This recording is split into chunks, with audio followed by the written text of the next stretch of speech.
বন্ধুরা, আজ আমি বানাবো বিউলির ডালের রসবড়া। এই রসবড়া রেসিপি আমি আপনাদের সাথে শেয়ার করছি। তো রসবড়া বানাবার জন্য আমি 250 গ্রাম বিউলির ডাল নিয়ে ভালো করে ধুয়ে 4-5 ঘন্টা ভিজিয়ে রেখেছিলাম। তো 4-5 ঘন্টা ভেজার পরে খুব ভালো করে এটা ভিজে গেছে।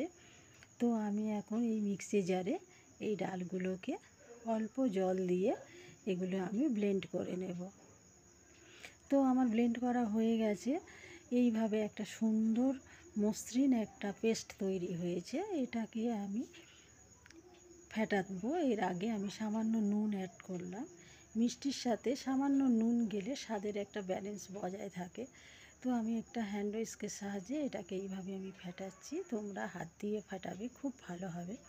আমার কম ডাল, তাই আমি এই হ্যান্ড উইস্কটা ব্যবহার করছি। তো ফেটাতে ফেটাতে ডালটা আমার খুব ফ্লমি হয়ে উঠেছে, হালকা হয়ে উঠেছে এবং রঙটাও খুব সাদা হয়েছে। তার মানে আমার ডালটা কমপ্লিটলি ফেটানো হয়ে গেছে। তবুও আমি জলে ফেলে দেখলাম যে ভেসে উঠেছে, মানে একদম আমার ডাল ফেটানো কমপ্লিট। তো আমি ভালো করে এইভাবে ফেটিয়ে আমি ডালটা রেডি করে রাখলাম।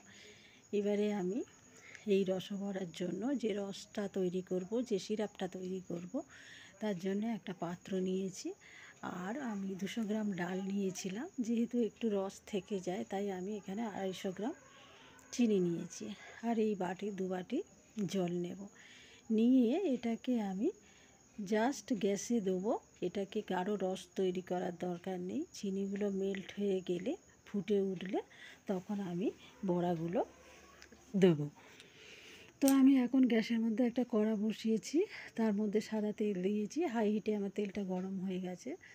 তো আমি আস্তে আস্তে করে বড়ির আকারে ছোট করে এই বড়াগুলো দিতে থাকবো।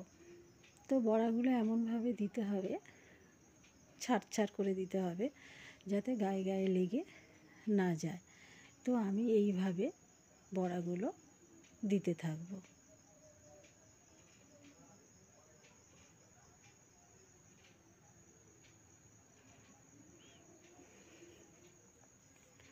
তো এইভাবে বড়াগুলো আমার একেবারে দেয়া হয়ে গেছে। তবে সঙ্গে সঙ্গে এগুলোকে নাড়লে হবে না, এগুলো খুন্তি বা ছান্তার মধ্যে লেগে যাবে। তাই একটু ওয়েট করতে হবে। যখন দেখব যে তলাগুলো একটু শক্ত হয়ে গেছে, খুন্তি বা ছান্তার গায়ে আর লাগছে না, তখন এগুলো উল্টে পাল্টে ভালো করে নেড়ে চেড়ে গোল্ডেন কালারের করে আমি ভেজে নিয়েছি। তো এবারে আমি এক এক করে সবটা আমি তেল থেকে উঠিয়ে নেব।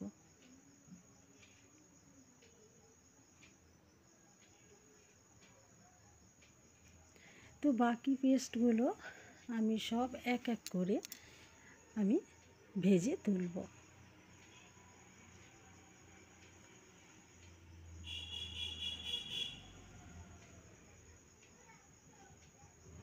তো এইভাবে আমার সব তোলা হয়ে গেছে। এবারে আমার চিনির রসটা ফুটছে।